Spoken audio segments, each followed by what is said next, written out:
आज से 1.5 साल पहले जब चेल्सी का अब्रामोविच एरा एंड हो रहा था तो सबको पता था कि चेल्सी को स्ट्रगल तो करना पड़ेगा। लेकिन पिछले 1.5 साल में जैसा चेल्सी का फुटबॉल डिटेरिएट हुआ है और जैसा उनका क्लब स्ट्रक्चर जो है वो ख़राब हुआ है, उसको देखकर किसी ने उम्मीद नहीं लगाई थी कि भाई हालत यहाँ तक बुरी हो जाएगी कि चेल्सी 6 मैचेस में से मैच जीतने के लिए तिल तिल करके स्ट्रगल करेगी और सिर्फ एक मैच में विक्ट्री निकाल पाएगी, वो भी लूटन टाउन के अगेंस्ट। अब इस सीज़न की शुरुआत में जब चेल्सी ने लिवरपूल को फेस किया था ओपनिंग मैच डे पर, तब वो परफॉर्मेंस देखकर पोचेटिनो की फुटबॉल देखकर लगा था कि नहीं, जो लास्ट ईयर हुआ था उसका इस बार हमें कोई भी एक पिक्चराइजेशन देखने को नहीं मिलेगा। But since that Chelsea versus Liverpool वाला गेम, और अगर आप यहाँ बात करो कि लूटन वाला गेम, यहाँ पर चेल्सी को सिर्फ और सिर्फ हमने स्ट्रगल करते देखा है। अब जब साइनिंग्स कर रही थी चेल्सी, सबको यही डर था कि यार इतना यंग स्क्वाड ये बना रहे हैं, इन्होंने एक्सपीरियंस के नाम पर किसी प्लेयर को रखा नहीं, इन्होंने जितने भी इनके एक्सपीरियंस प्लेयर थे उन सबको जाने दिया। कोवचिच गया, कांटे गया, आपका एडवर्ड मेंडी गया, देन आपने यहाँ पर, वैसे तो मैं नहीं बोलूँगा कि लुकाकू की जाने की जो वो थी रीज़न थी वो कुछ उनके उस बेसिस पे थी, वो तो ट्रू प्रोफेशनल बेसिस पर ही थी। बट यहाँ पर आपने देखा है कि भाई एस्पिलिक्वेटा वगैरह के जाने के बाद चेल्सी के पास वो लेवल ऑफ मैच्योरिटी नहीं है डिफेंस में, मिडफील्ड में, अटैक में, और इतना यंग स्क्वाड होने की वजह से यहाँ पर मैनेजर भी काफ़ी अंडर प्रेशर है। अब अगर आप पिछले 3 मैचेस की बात करोगे, चेल्सी ने गोल स्कोर नहीं किया है, लेकिन चेल्सी ने जो एक्सजी था उसमें आउट परफॉर्म किया है अपने ओपोनेंट को। और यूनाइटेड और चेल्सी दोनों की सेम दिक्कत रही है कि फॉरवर्ड लाइन में जितने भी चांसेस हमने क्रिएट करके इन प्लेयर्स को दिए हैं वो सारे के सारे इन्होंने वेस्ट किए।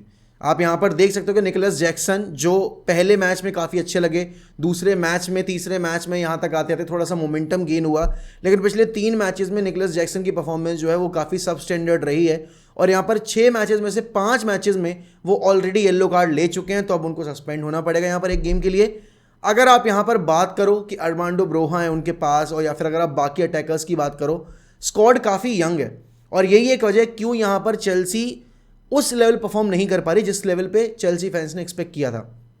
अब बीइंग अ राइवल, मैं चेल्सी फैंस के साथ ज़्यादा सिंपैथी मतलब ऐसा फील कर नहीं पा रहा, बट हाँ ये देखकर तो काफ़ी अजीब सा लग रहा है कि एक ऐसा क्लब जो कि एक टाइम पर रेगुलरली ट्रॉफीज़ के लिए कम्पीट कर रहा था, पिछले 1.5 साल में उसको टॉप 10 में जगह बनाने में मुश्किल का सामना करना पड़ रहा है। और यहाँ पर आपको पोचेटिनो के सिलेक्शन पर भी सवाल खड़े करने पड़ेंगे, क्योंकि देखो मॉरित्सियो पोचेटिनो, आप चिलवेल को लगातार आपने 3 मैचेस में लेफ्ट विंग खिलाया, 4 मैचेस में बल्कि लेफ्ट विंग खिलाया, और उसके बाद आप यहाँ पर देख रहे हो पिछले 2 मैचेस से आपने यहाँ पर चिलवेल को स्टार्टिंग 11 में जगह तक नहीं दी है। लीवाई कॉलवेल सबको पता है he is not a left back, but still Pochettino is using him as a left back. और कल के मैच में बहुत सारे लोग बोलेंगे कि जब तक एस्टन विला ने स्कोर नहीं किया था, या फिर आप ये बोलो कि जब तक मालो गुस्तो ने वो रेड कार्ड नहीं लिया था, जो कि थोड़ा बहुत डिबेटेबल है, क्योंकि मालो गुस्तो ने पहले बॉल क्लेम की थी, उसके बाद वो फॉलो थ्रू में वो स्टड्स अप थे और उन्होंने प्लेयर को कैच किया था। But last year same incident पर कैसेमीरो को भी रेड कार्ड मिला था। बट उसके अलावा अगर आप देखो, अगर आप रेड कार्ड हटा भी दो तब भी चेल्सी ने चांसेस मतलब क्रिएट भले ही क्यों, लेकिन एज सच उन्होंने कोई गोलकीपर पे प्रेशर इतना बनाया नहीं। एंड डेफिनेटली भाई उम्मीद लग भी नहीं थी कि चेल्सी स्कोर कर पाएगी, बिकॉज उनके प्लेयर्स के पास वो लेवल ऑफ मैच्योरिटी है नहीं। आपने देखा कि लास्ट ईयर एंजो जब साइन हुआ था सबको लगा था भाई चलो ठीक है, Enzo is going to play a bit up front, लेकिन हमने इस पूरे सीज़न के अंदर, सीज़न के दौरान यही देखा है कि एंजो को उन्होंने डीपर रोल में खिला रखा है, बॉल कैरियर के तौर पे खिला रखा है।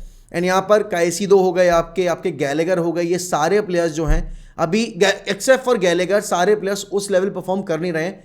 एंजो की परफॉर्मेंस अच्छी आ रही है, लेकिन क्यों वो चीज़ आपके गोल स्कोरिंग चार्ट पे दिख नहीं रही है, तो एंजो को भी उसी स्क्रूटिनी वाले उसमें नज़रिए से देखा जा रहा है। बहुत सारी चीज़ें चेंज करने को। अभी यहाँ पर अगर आप बात करो, आप प्लेयर्स साइन करके लेकर आते हो, लेकिन उन प्लेयर्स को साइन करने के पीछे एक विजन होता है, एक डायरेक्शन होता है। यहाँ पर चेल्सी ने जितनी भी साइनिंग की है उनके पीछे ना तो कोई विजन दिखाई दे रहा है, ना तो कोई आप ये बोलोगे कोई एक स्ट्रेटजी दिखाई दे रही है। आपने लंबे लंबे प्रोजेक्ट दिए हैं, लेट्स से कि अगर इनमें से मेजॉरिटी प्लेयर्स जो हैं वो नहीं चल पाते हैं, तो आपको मार्केट में इन प्लेयर्स को बहुत हैवी लॉस पे बेचना पड़ेगा। अब यहाँ पर अगर आप बात करो, मुद्रिक को आपने इतने हैवी प्राइस टैग पर खरीदा, एंजो को आपने इतने हैवी प्राइस टैग पर खरीदा, काइसिडो हो गया, रोमियो लाविया भी आप लेकर आए हो 55 मिलियन में, एंड उसके बाद आपके बाकी प्लेयर्स जो आए हुए हैं मध्यूके वगैरह।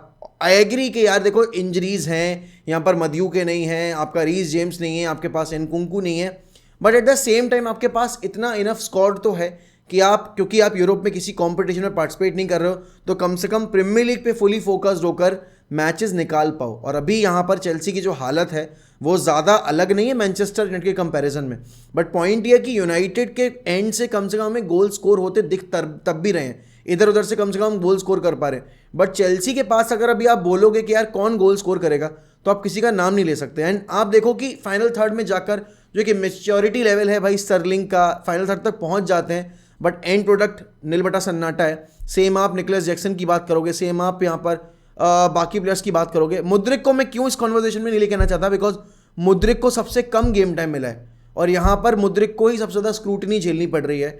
आई थिंक यहाँ पर पोचेटिनो को अपना सिस्टम चेंज करना पड़ेगा डेफिनेटली भाई, उसको चिलवेल को वापस टीम में डालना पड़ेगा। Levi Colwill at left back is not working.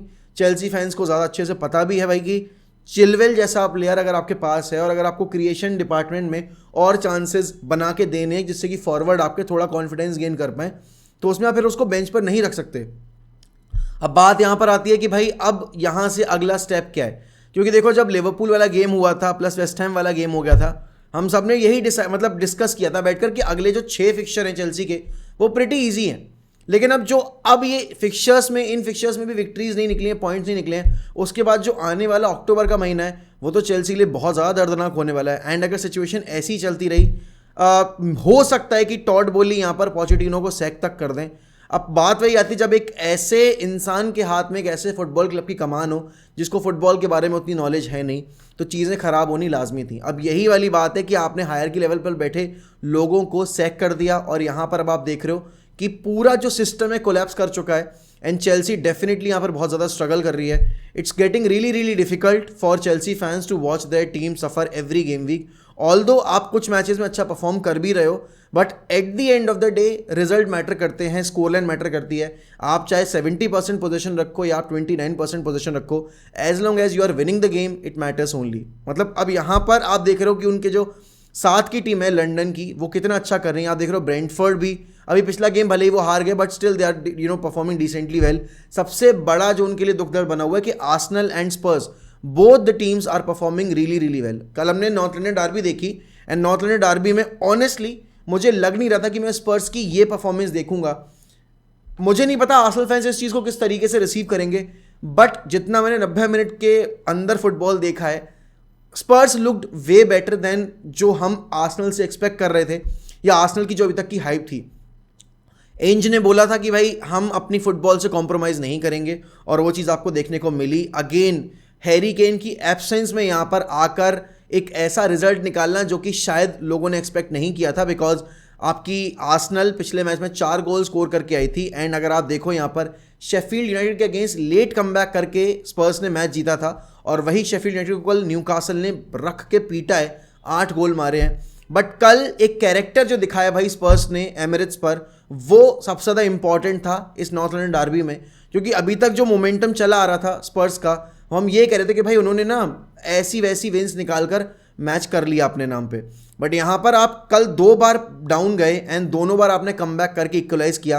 And once again Maddison and Son की जोड़ी आपके लिए काम कर रही है। आपने देखा है भाई कि उनका कीपर विसारियो जो है वो कितना ब्रिलियंट शॉट स्टॉपर है। और मैं वापस से बोलूँगा, अगर आर्सेनल को वो एक डिफ्लेक्टेड गोल और वो पेनल्टी नहीं मिलती, मुझे कभी किसी पॉइंट पर ये नहीं लगा कि आर्सेनल इस गेम में एक लीड पर जा सकती है। और आपको पता चल गया जैसे ही वो लीड पर गए उसके तुरंत बाद यहाँ पर कमबैक किया यहाँ पर स्पर्स ने। शुरुआत के 35 मिनट में स्पर्स थोड़ी सी डरी लग रही थी, they were losing the ball too much in the midfield, but उसके बाद जैसे ही वो गोल कंसीड हुआ है उसके बाद स्पर्स ने 35 मिनट के 30 मिनट के बाद जो मोमेंटम गेन किया है, that was very good to see. And आप सबसे इंपॉर्टेंट चीज़ वो थी जब वो पेनल्टी मिली है। पहली बात तो all I am asking is कि कंसिस्टेंट रेफरिंग डिसीजंस लिए जाएं।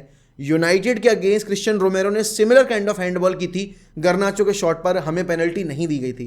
एंड कल आर्सेनल के अगेंस्ट पेनल्टी दे दी गई यहाँ पर, मतलब आर्सेनल को पेनल्टी दे दी गई यहाँ पर सिमिलर इंसिडेंट पे।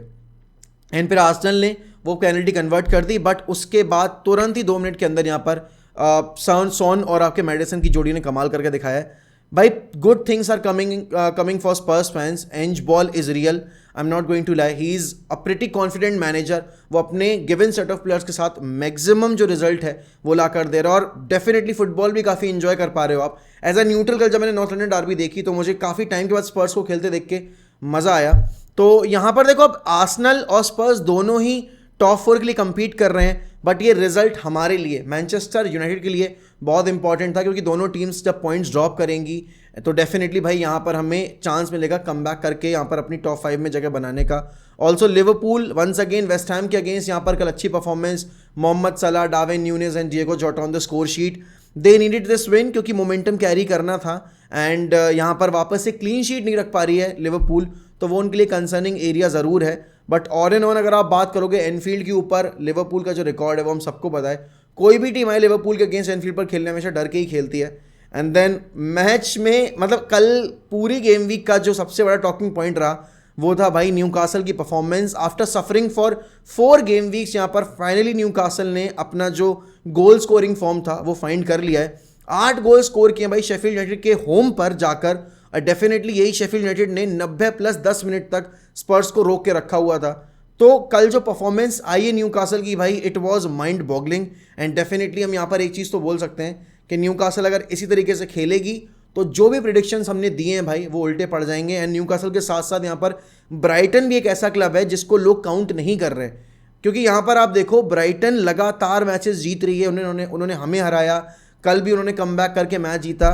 दे are looking very solid. I know कि उनके पास यहाँ पर यूरोपा है वो बाकी सारी चीज़ें हैं, लेकिन उनको फ़र्क ही नहीं पड़ रहा यार। They are not compromising with their football and deserve भी आने वाले टाइम में हो सकता है हमें किसी बड़े क्लब को मैनेज करते दिखें। लेकिन आप लोग बताइए कमेंट सेक्शन में कि भाई आपके हिसाब से चेल्सी को क्या इंप्रूव करना चाहिए, चेल्सी के लिए क्या सबसे बड़ी दिक्कत का सबब बना हुआ है, और कल वो जो पेनल्टी दी गई आर्सेनल को क्या वो पेनल्टी थी। ऑल्सो आने वाले टाइम में आप यहाँ पर न्यूकासल ब्राइटन में से किसको ज़्यादा टफ कॉम्पिटिटर मान रहे हो टॉप 4 टॉप 5 फाइट के लिए। और इसी के साथ भाई मैं लेता हूँ आपसे अलविदा, मिलते हैं अगली वीडियो में, तब तक के लिए गुड बाय, टेक केयर। अगर आप चैनल पे नए हैं तो प्लीज़ सब्सक्राइब करिए, वीडियो को लाइक करिए और बाय बाय, टेक केयर। अब the fucking Reds, glory glory Man United.